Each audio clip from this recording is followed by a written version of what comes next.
Hola, buenas tardes a todos los que se hayan conectado. Vamos a esperar unos minuticos que se conecte más gente y damos por iniciado esta masterclass.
Bueno, un fraternal saludo a todos. Bienvenidos a una masterclass de ciencias psicodélicas.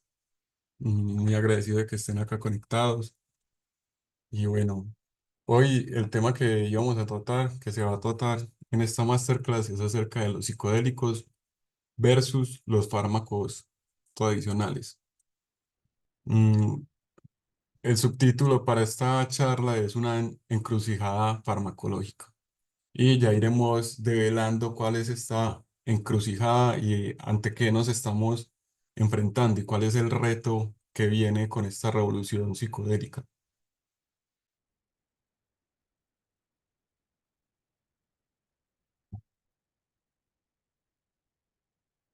Listo. Para esta masterclass les tenía este contenido. Vamos a iniciar con una introducción acerca de cuál es este conflicto, unos conceptos básicos de psicofarmacología. Después veremos un poco un detalle de la psicofarmacología de los psicodélicos y fármacos tradicionales.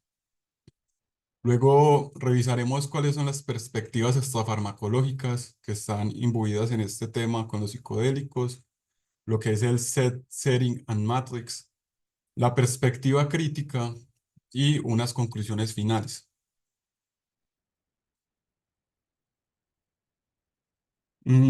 Como tal, cuando formulé esta masterclass, les voy a contar que inicialmente hubo muchas como gente que como que no le gustó el título, porque es un poco disruptivo hablar de psicodélicos versus los fármacos, como si estuvieran en un conflicto. Creemos que es un conflicto que está entre el público general, los indígenas, los profesionales, los psiconautas y la Big Pharma. Es como si, como en este meme de aquí, se estuvieran agarrando en una pelea real los fármacos y los psicodélicos. Yo por eso puse este título en un sentido provocador y es porque hay un versus. O sea, cuáles son las dinámicas que están detrás de este versus y por qué se determina este versus. Para ello tenemos que revisar cuáles son estos elementos en conflicto, porque ponemos por un lado los psicodélicos y por el otro lado los fármacos. Vemos, y bueno, esta es una percepción personal de algunos elementos que están en conflicto, que he observado como en los círculos académicos, también en los círculos de psiconautas, o también he hablado con público general o indígenas. Y se encuentra que por una parte está lo que es natural versus lo químico, que bien puede parecer como cosas totalmente distintas, pero si vamos a revisar la química de las plantas naturales, pues la misma oración lo dice, todos estos son químicos. Entonces, la diferencia que hay entre natural y químico es más bien una percepción, pero la psilocibina es un químico que hace parte de los hongos psilocíbicos. La mescalina es un químico que hace parte de este compuesto que es como tal, el peyote. También en un segundo nivel encontramos un conflicto entre lo que es lo ancestral y lo industrial, porque los psicodélicos históricamente, principalmente los psicodélicos clásicos, tienen como un soporte cultural.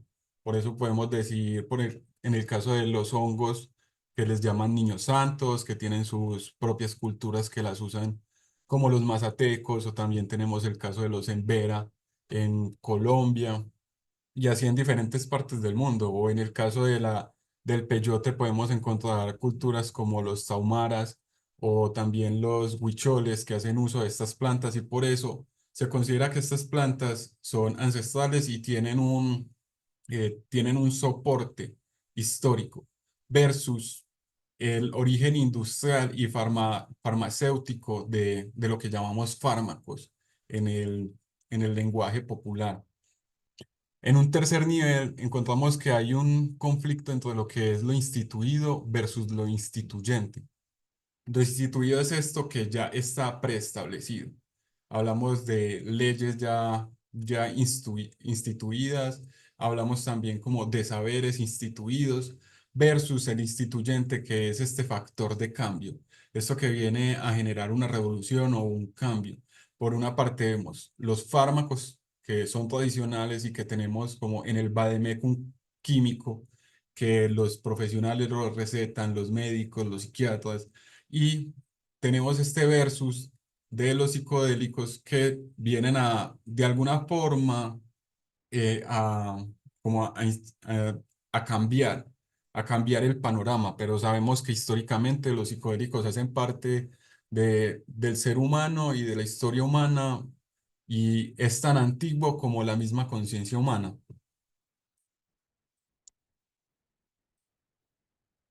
Por ello, retomo la filología de lo que es el fármaco.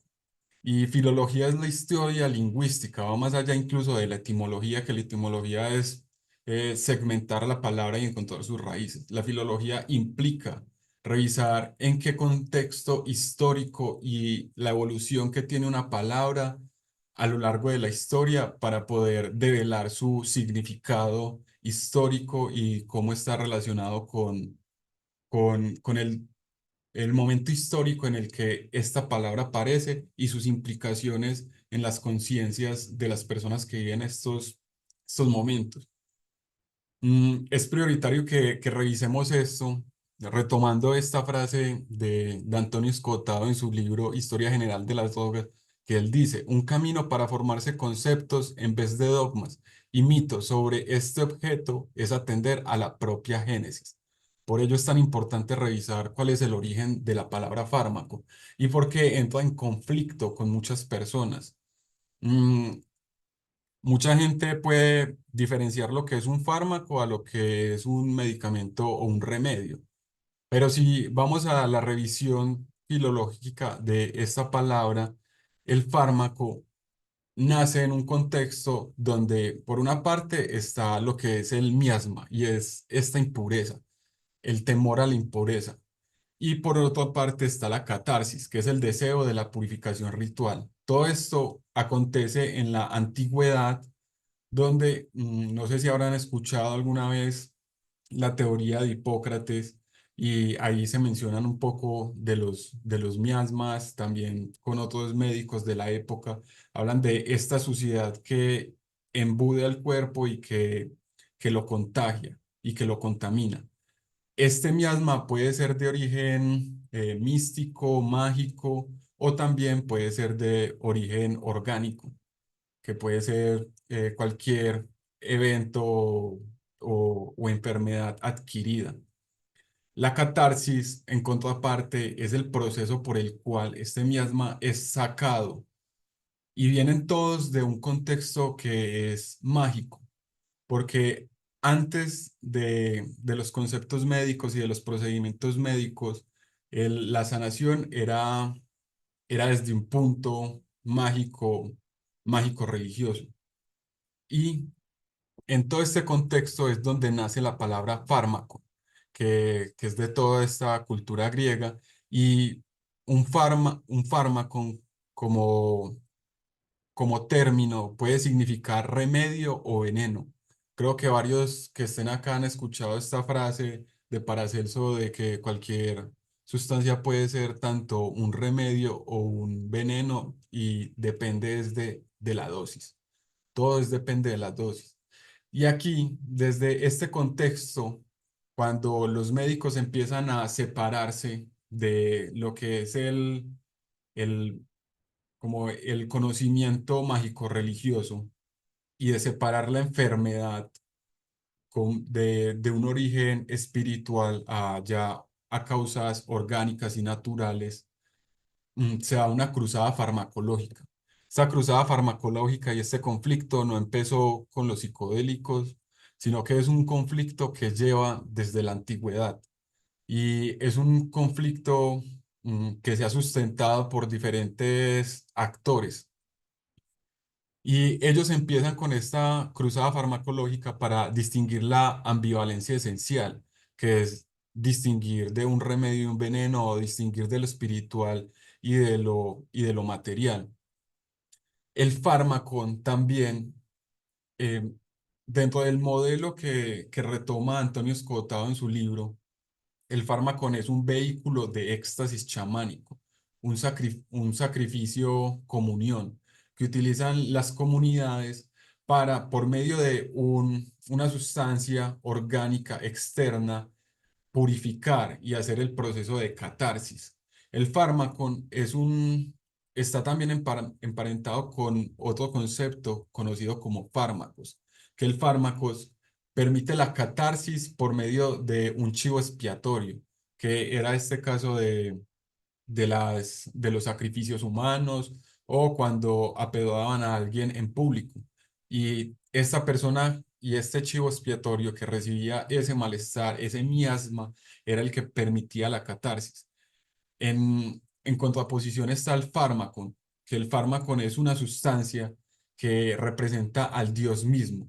Y esta sustancia permite que la misma comunidad entre en un estado de éxtasis, donde se puede llegar a la conexión con entes superiores. Todos estos dos son, en el primer caso, el fármaco es una terapia proyectiva, es decir, se proyecta el malestar social en un sujeto o puede ser también un animal. También se pueden retomar como objetos vivos, como plantas o este tipo de objetos que reciben toda esa carga. Y en el modelo B encontramos la terapia participativa, que implica que todos asumen esa impureza y por medio del fármaco pueden, pueden sanarse. La etimología de la palabra fármaco significa trasladar y poder. Son dos palabras que componen esta palabra que actualmente conocemos como fármaco, como fármaco. Y significa que tiene el poder de trasladar, en este caso, trasladar las impurezas de el sujeto al exterior. La palabra fármaco como tal, cuando nace en la cultura griega, su dicotomía está en su utilidad o inutilidad. Para los griegos, un fármaco no había problema si era de origen espiritual o si era con un sentido que no estaba basado en la lógica o basado como en la evidencia, sino si era útil o inútil. Esto quiere decir que está más allá de las percepciones morales que hay acerca de los fármacos actualmente y qué es lo que vemos en este conflicto. Cargamos moralmente o epistemológicamente o lo cargamos también de afectos a lo que puede implicar un fármaco o lo que puede implicar un psicodélico. Pero yo traigo a colación esta filología de la palabra fármaco para caer en cuenta que los psicodélicos como tal siguen siendo fármacos y desde su historia original han sido fármacos porque son estos vehículos de éxtasis. Mm, en este caso, esta disparidad actual es importante empezarla como a disolver, porque cualquiera de las sustancias que estemos usando debemos es de juzgarla por su utilidad o inutilidad. Es decir, los psicodélicos como tal, no quiere decir que porque son ancestrales o porque son naturales o porque son instituyentes, son, son benéficos. Pueden ser un veneno dependiendo del contexto y dependiendo también de la dosis. Asimismo son los fármacos tradicionales, que muchos de estos han entrado en mercados ilícitos. Ya como les contaba en la agenda, hay unos conceptos básicos que es importante retomar para irnos a lo que es la psicofarmacología de los psicodélicos y de los medicamentos tradicionales. Entonces, fármaco es, o principio activo, es una sustancia con composición química exactamente conocida y que produce efectos o cambios específicos sobre la fisiología. Aquí les traje unas imágenes. En el lado izquierdo pueden ver en la primera imagen, que es una planta parecida a la del café, pueden ver cómo este es un fármaco. Implica esta sustancia que está aquí, la molécula que está alrededor, es la molécula de la dimetiltriptamina. Y es la que, esta imagen que ven es la psicota de viridis, si no estoy mal, es el nombre de una planta que utilizan para hacer ayahuasca. Eso es un fármaco. El DMT que está en la chacruna o psicota de viridis es un fármaco. En el segundo caso vemos un hongo, parece ser un golden teacher, y aquí al lado derecho está la representación molecular de la psilocibina y la psilocina. Las dos también caen en ese espectro de fármaco, porque son estos principios activos exactos, que se conoce cuáles son sus efectos y cuáles son los cambios sobre la fisiología. Al otro lado, en estas imágenes que no tienen una planta acompañándola, vemos lo que es por una parte el escitalopram y por otra parte la fluoxetina, que son los fármacos que conocemos como antidepresivos o también han sido usados en algunos casos como ansiolíticos. Por ello, es importante también conocer lo que es un medicamento. Un medicamento es uno o más fármacos con excipientes que permiten transportar o digerir la sustancia. Y les traía la imagen de imágenes actuales de cómo es la psilocibina encapsulada, lo que podemos considerar como que hay un versus entre psicodélico y fármaco, pero está en una presentación de fármaco. Está en una presentación de tableta donde se sabe cuál es la dosis exacta. Por ejemplo, esta pastilla, estas cápsulas tienen una dosificación de 25 miligramos por cápsula. En la otra imagen vemos lo que es el MDMA de grado clínico, que el MDMA es lo que conocemos popularmente como éxtasis. Así que teniendo en cuenta esto, también vamos a retomar algunos conceptos básicos de psicofarmacología, que es en un caso la neurona, que la neurona es el cuerpo, la unidad funcional básica del sistema nervioso. La sinapsis es este espacio que se da de neurona a neurona. Es como este espacio donde no se conectan y donde se liberan los neurotransmisores. que un neurotransmisor es una sustancia que tiene capacidades como inhibitorias, excitatorias, neuromoduladoras en el sistema nervioso y en el sistema corporal general, como es el caso de la dopamina, que es el neurotransmisor del placer por excelencia. Tenemos la GABA, que la GABA cumple una función inhibitoria. También tenemos por otro ca- por otra parte, tenemos el glutamato, que es de activación por excelencia. Y todas estas sustancias en ese espacio sináptico que se da entre neurona y neurona, se liberan. Es un espacio que se libera. Entonces, el neurotransmisor es una especie de mensajero. Es este mensajero que envía lo que dice una neurona a otra neurona. El espacio sináptico es donde pasa el neurotransmisor y el receptor es una estructura proteica que es la que recibe. Es decir, hay que retomar esta metáfora de lo que es una llave y una cerradura. Los neurotransmisores son estas llaves que permiten abrir ciertas cerraduras, que en este caso serían los receptores, y esto trae consigo una cascada de efectos en el sistema nervioso y en el sistema fisiológico como tal.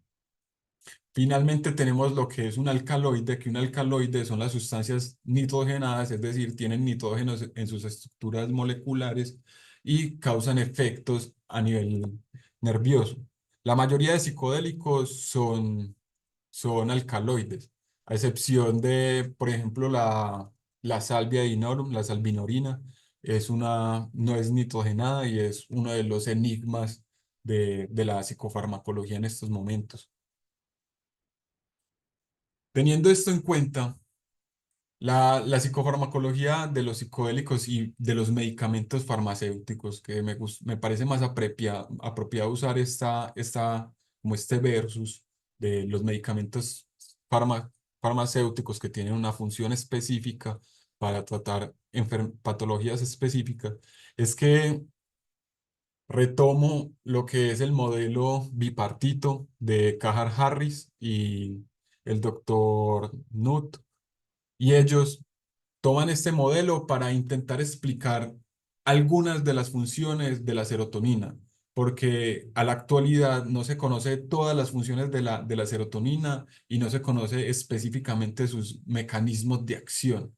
Por ello, ellos solo retoman dos receptores específicos. La serotonina tiene un aproximado de unos 14 receptores distintos, es decir, es la misma llave para abrir distintas cerraduras en el cerebro y que producen diferentes cambios a nivel psicofarmacológico. Dentro de estas 14 cerraduras de estos receptores, hay unos dos específicos que retoman los autores, que es el 5HT1R y el 5HT2A. Ellos retoman estas hendiduras, estos receptores específicos para explicar funciones distintas de la serotonina en el cerebro.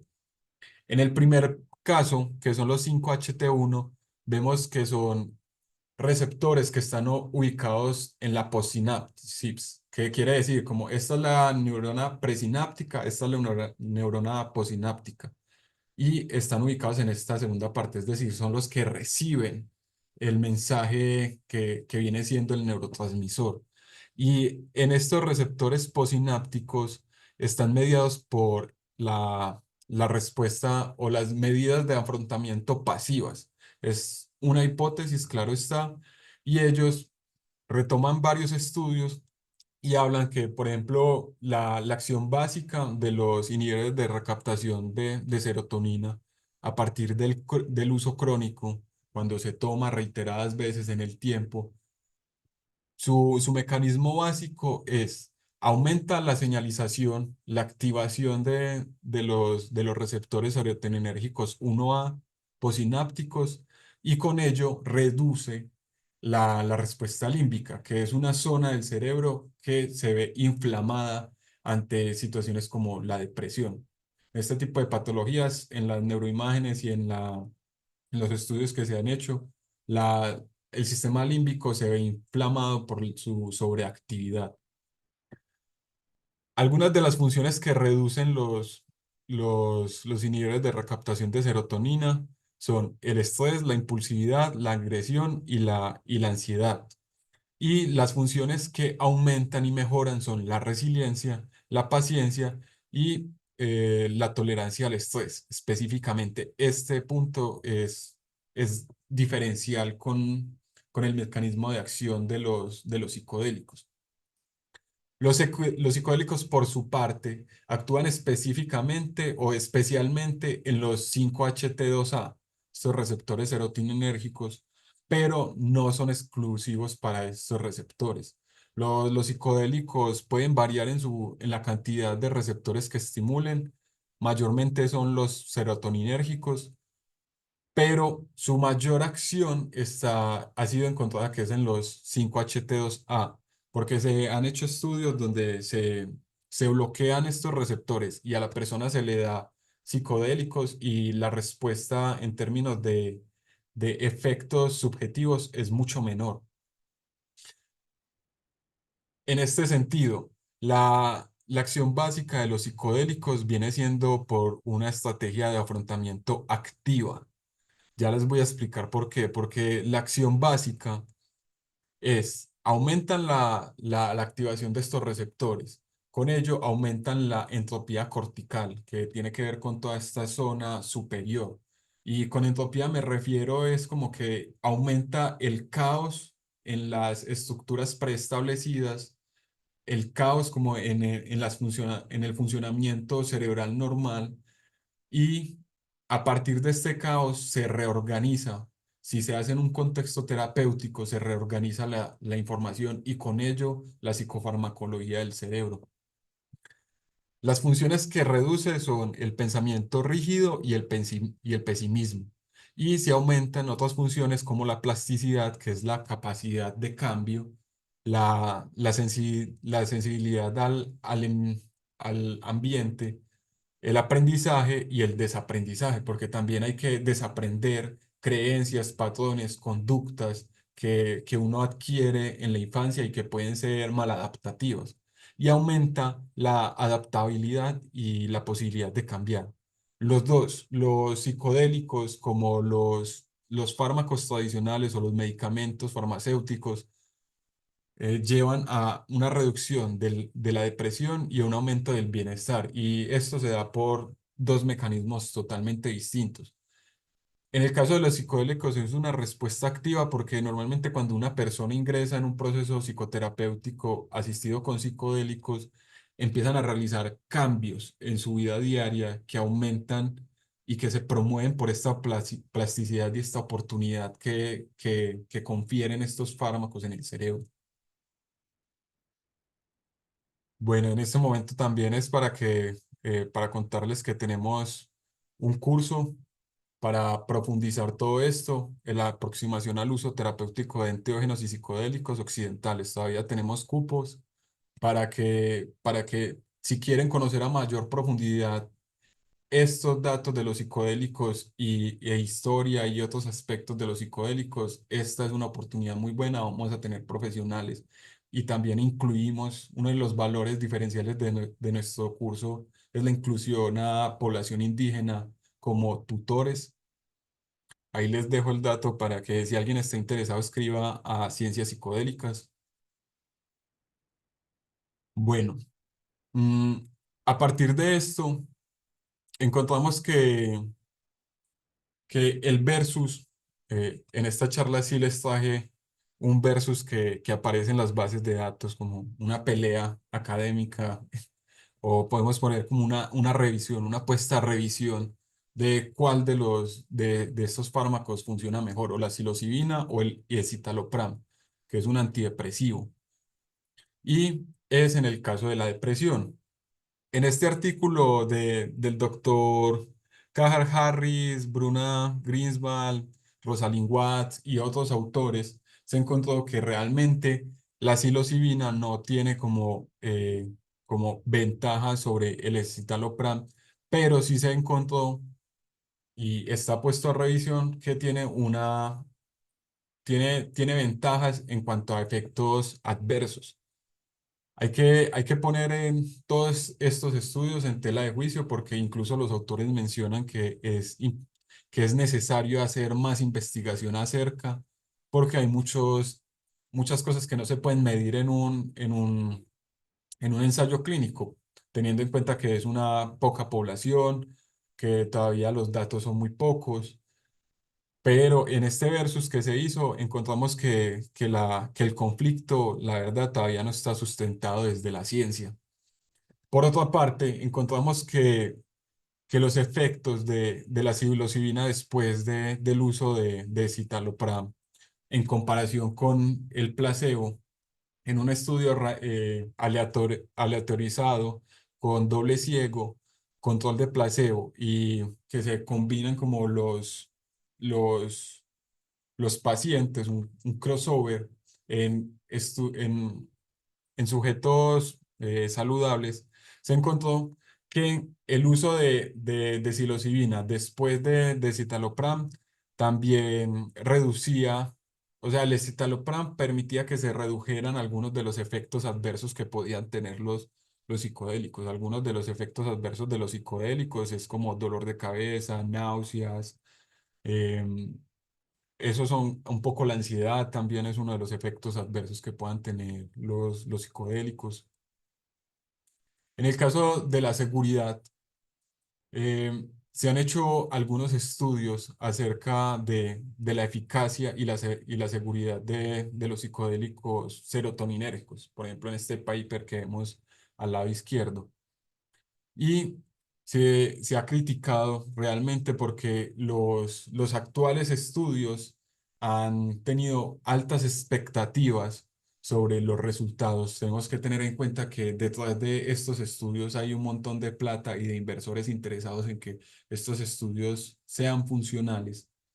Y todas estas altas expectativas o muchas variables que no son medidas hacen que realmente los resultados sobre la eficacia la seguridad no es que sean mentiras, sino que hay que tenerlos delicadamente y revisarlos con mucha crítica. Y hay otros estudios que hablan que hay una eficacia y seguridad. El documento que les traje al lado derecho es una revisión sistemática y un metaanálisis. Estas revisiones sistemáticas y metaanálisis son de alta calidad metodológica. Sin embargo, como son muy estrictos, los estudios que se retoman son muy pocos. Por ello, sigo insistiendo y la comunidad académica sigue insistiendo que todavía faltan más estudios para decir los psicodélicos son una panacea o decir los psicodélicos son la cura para esto. Los psicodélicos son una posible herramienta, pero no son en este momento, como decir, una sustancia que podamos decir ya mismo que sí son. O sea, no podemos afirmar en este momento que sí son. La ciencia tiende a esto. Podemos eh, como falsear muchas cosas, pero en este momento no se puede confirmar nada. En el caso de los psicodélicos, como les mostraba en la agenda, es muy importante retomar la perspectiva extrafarmacológica, que también hace parte del modelo bipartito y que otros autores también han retomado en bases de datos. Y es que los psicodélicos implican ir más allá de solo la psicofarmacología, porque se ha encontrado que dentro de la terapia asistida con psicodélicos es es necesario prestar atención a lo que es el set, que viene siendo como los rasgos de personalidad, la condición de esa persona en el momento que va a tomar, sus expectativas, sus fantasías, sus experiencias previas. Y hay que también retomar el setting, que es como el ambiente donde se está desarrollando eso. Por eso no va a ser lo mismo tomar psicodélicos en una fiesta, a tomarlos en un contexto terapéutico o a tomarlos en un contexto ceremonial. Todo esto va a hacer que los resultados sean muy distintos, porque el enfoque cambia los resultados, ya que los receptores 5HT2A se han encontrado que son ambiente dependientes, es decir, el ambiente afecta cómo responden estos receptores. Por ello hay que tomar en cuenta los rasgos de personalidad, el estado anterior de la persona antes de estar con el psicodélico que sea, psilocibina, mescalina. En el momento del estado se tiene que tener en cuenta la dosis. La dosis es algo que con los psicodélicos puede variar mucho. Una microdosis puede ser algo que uno puede tomar para ir a trabajar, que puede ir para hablar con amigos, pero una macrodosis, una dosis heroica, no es algo que se pueda hacer en cualquier escenario. Y como les decía, el ambiente. ¿Qué ambiente se está tomando la sustancia? Todo esto lleva a que los resultados, los beneficios a largo plazo sean sostenibles en el tiempo. Por ello es que se ven casos donde personas reportan que toman psicodélicos y se sienten bien un par de días, pero a lo que es las semanas o al meses vuelven y retornan a viejos patrones de conciencia o patrones maladaptativos.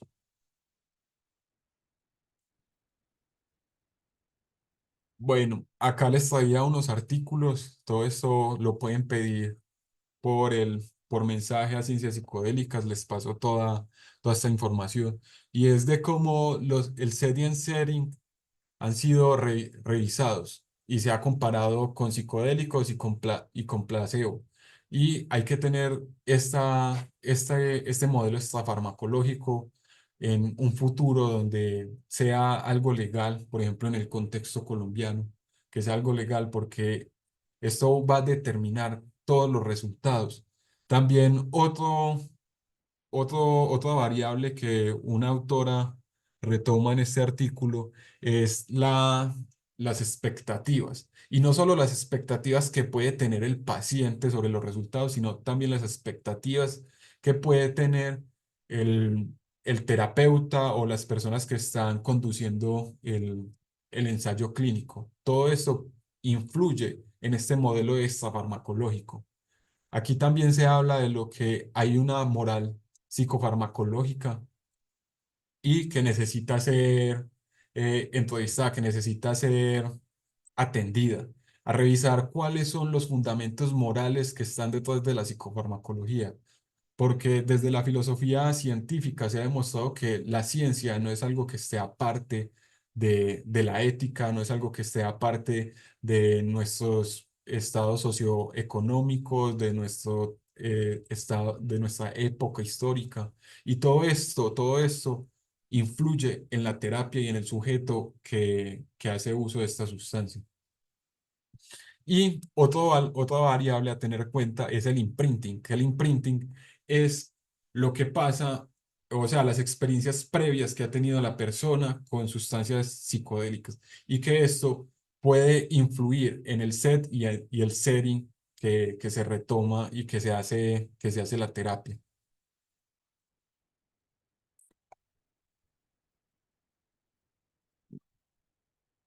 Bueno. Como les había prometido en el llamado a esta masterclass, es no solo tener en cuenta la parte bioquímica de los psicodélicos, sino también tener una perspectiva crítica acerca de toda la revolución psicodélica, acerca de la ciencia de la psicofarmacología, porque también la psicofarmacología es una ciencia que es muy reciente. La psicofarmacología está muy relacionada con los psicodélicos porque aparece en la época de los primeros psicodélicos como la mescalina, que eso es como a finales del siglo XIX. Entonces es una ciencia que lleva muy poco, no es como, digamos, la medicina, la biología, que llevan mucho más tiempo en las sociedades y por ello hay que ser muy críticos y muy delicados con qué resultados estamos dando a la gente. Si son profesionales, qué información le estamos transmitiendo a los pacientes o a nuestro público. Si son público general, qué información estamos recibiendo de los medios, porque hay muchos medios muy sensacionalistas. También tenemos que tener en cuenta que hay el Big Pharma, que son estas grandes casas farmacéuticas, tienen unos intereses económicos en lo que puede dar toda esta revolución psicodélica. De este modo retomo de nuevo al autor Antonio Escotado, un filósofo muy reconocido, y él pregunta en su texto quiénes determinaron su establecimiento, refiriéndose a la cruzada farmacológica, y quiénes se lucran realmente del mismo en la actualidad. ¿Qué peso relativo tienen allí la economía, la política y la moral? Estas cuestiones piden objetividad y la frívola polarización de lo que hablamos de los psicodélicos versus fármacos tradicionales contemporánea de actitudes promueve todo lo contrario. Lo que nos quiere decir Antonio Escotado es que tenemos que ser muy objetivos con cómo nos estamos relacionando con esta nueva revolución y cómo nos estamos relacionando incluso con los fármacos tradicionales. Todos ellos están imbuidos en un contexto económico, en un contexto político, en un contexto moral, y hay un montón de actores que están a favor o actores que están en contra o actores que no, que esto no les causa interés. En segundo lugar, tenemos esta frase de Vic en 1980. Presten atención como a la antigüedad de la frase, pero que aplica todavía a nuestros días. Elegimos nuestros venenos o remedios. Esto es algo que yo le agregué a la frase de acuerdo con la tradición, sin tener en cuenta la farmacología. Son las actitudes sociales quienes determinan cuáles son las drogas admisibles y atribuyen cualidades éticas a los productos químicos.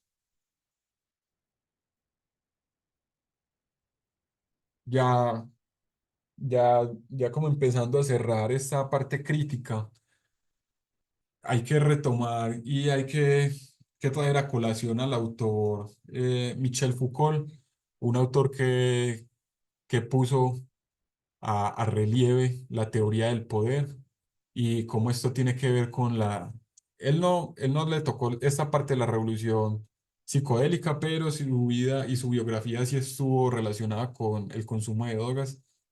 Y yo retomo su teoría para articularla con lo que actualmente vimos en nuestra revolución psicodélica. Algunos términos de Foucault es, por ejemplo, la parte de la disciplinaridad y la regulación.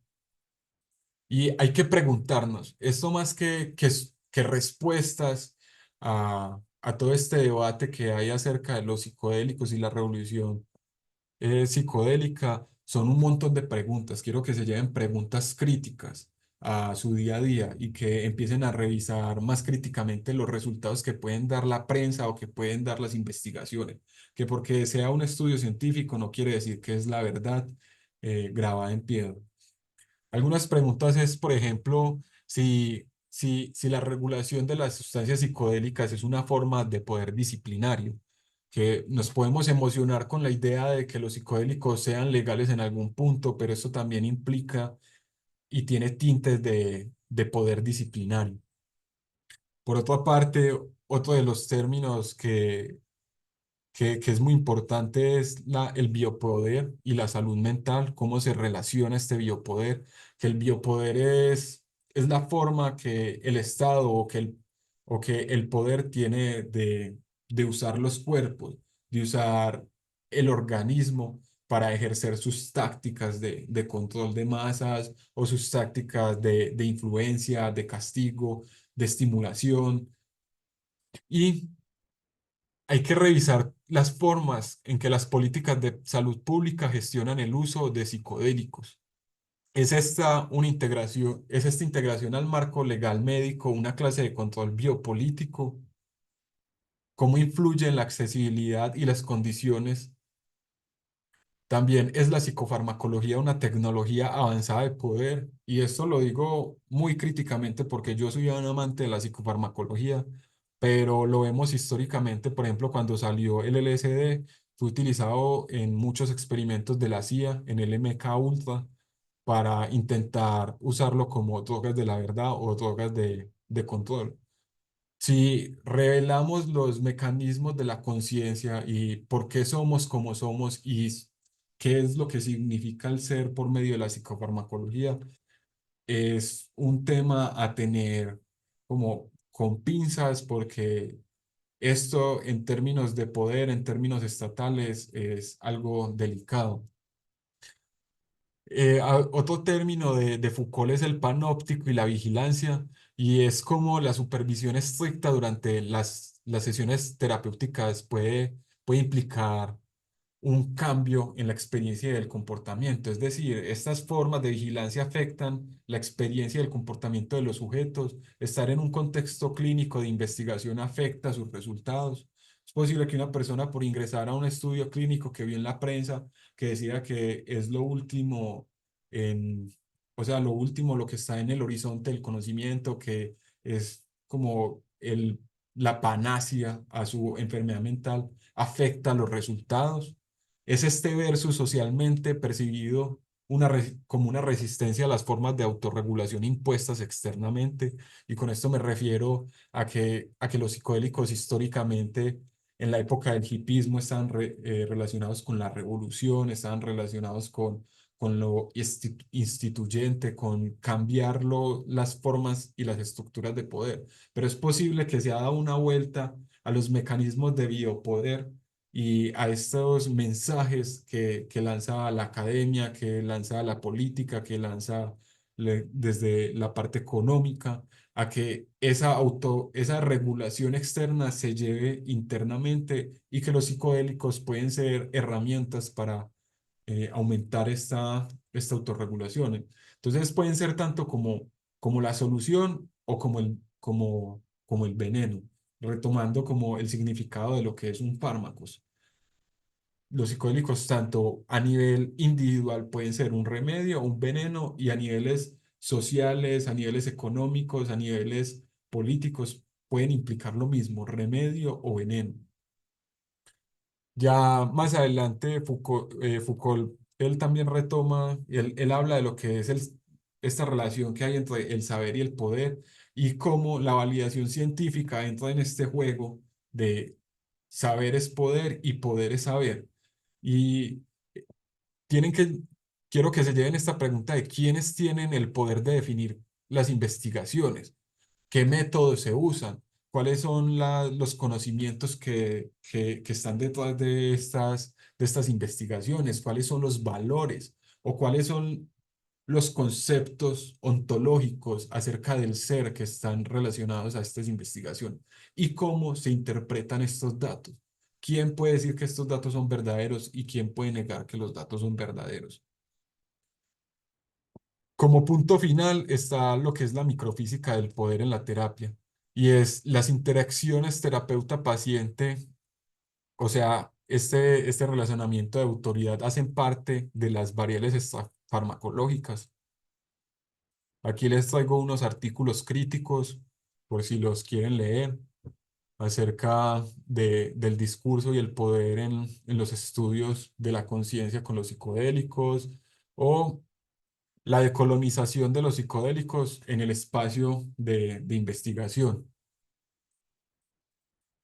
En este último artículo de la conciencia como dominio extraterritorial, los autores hablan de que este término de extraterritorialidad es un término de la biopolítica, pero que ellos llevan al campo de los psicodélicos porque nuestras conciencias como mundos internos son también campos extraterritoriales, que el biopoder o los que sustentan el poder también tienen este deseo de controlar, porque esto está todo enmarcado como en unas dinámicas de control y de poder. Y los psicodélicos aparecen como un método para liberarse o un método para, para controlar aún más hasta el punto que llegamos. Bueno, ya para cerrar y para abrir unas breves preguntas, es como conclusiones. El conflicto social en torno a los fármacos refleja relaciones de poder históricas y se puede percibir que los psicodélicos representan la libertad, pero que también en esta revolución psicodélica pueden tomar otra cara, que es el de control por otros medios. mientras que los psicofármacos industriales implican un control extraterritorial.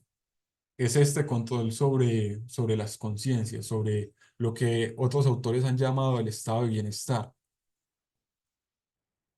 Tanto los psicodélicos como los fármacos tradicionales son herramientas complementarias para tratar diversas afecciones y explorar mecanismos neuropsicofarmacológicos. No son excluyentes entre ellos, son complementarios.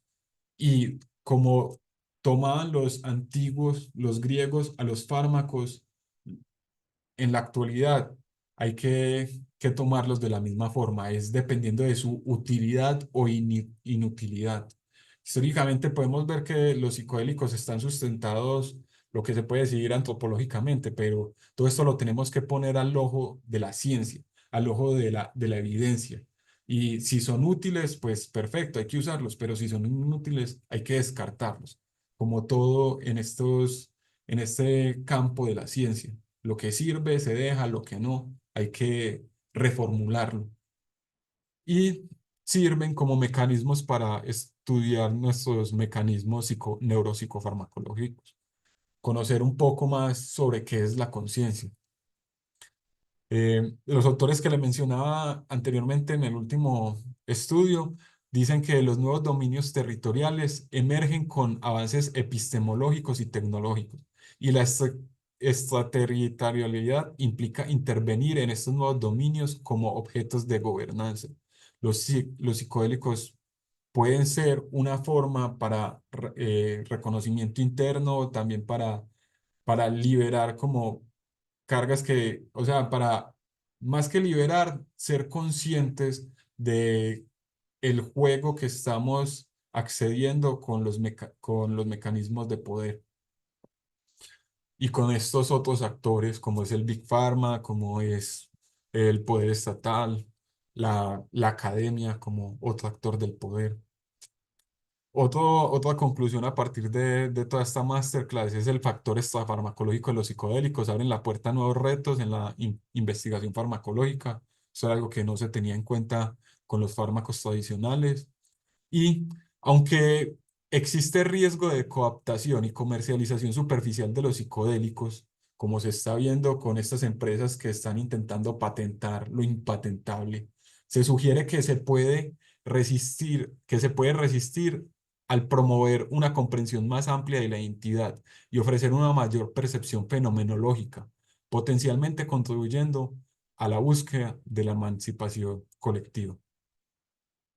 Listo, esto ya la parte de la referencia. No sé si alguien quiere hacer alguna pregunta, pueden abrir el micrófono, pues levantar la manito y estaré muy dispuesto a responder cualquier pregunta.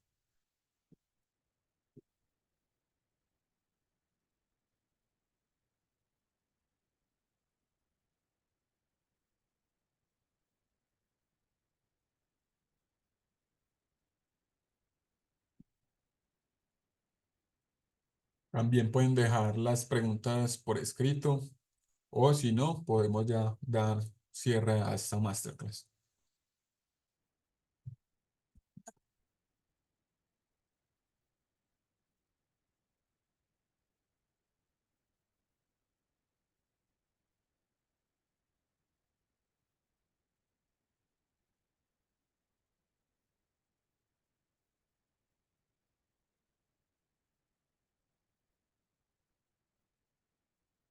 Listo, pues ante como la falta como de preguntas, muchas gracias a ti, Mariel, por la presencia.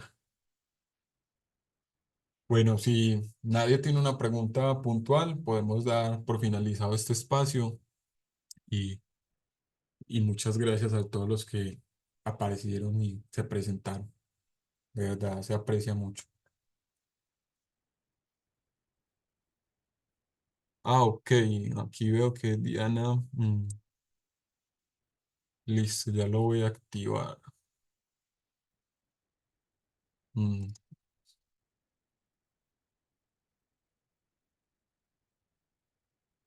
sí, bueno,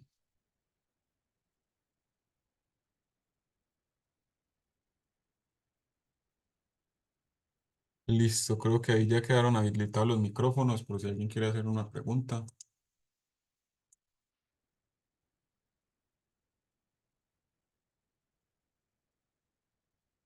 Nada, bueno, bueno, toca volver a revisar.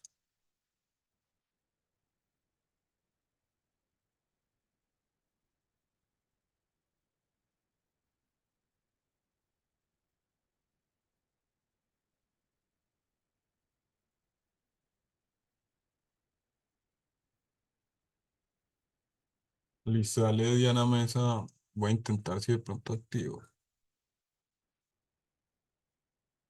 Bueno, respecto a esta pregunta de si se puede tomar psilocibina en conjunto con venlafaxina, no es como una respuesta que me corresponda a mí. Yo soy psicólogo, entonces no es como algo que yo pueda como responder. Te invitaría, si estás muy interesada, puedes escribir al arroba ciencias psicodélicas y ahí te puedo pasar el número de profesionales, de psiquiatras que puedan estar informados de estas interacciones medicamentosas. Con respecto a la segunda pregunta de si se pasará el link de la grabación, sí, después de que se cierre esto, entre hoy y mañana se sube a YouTube y se pasa el link de la grabación.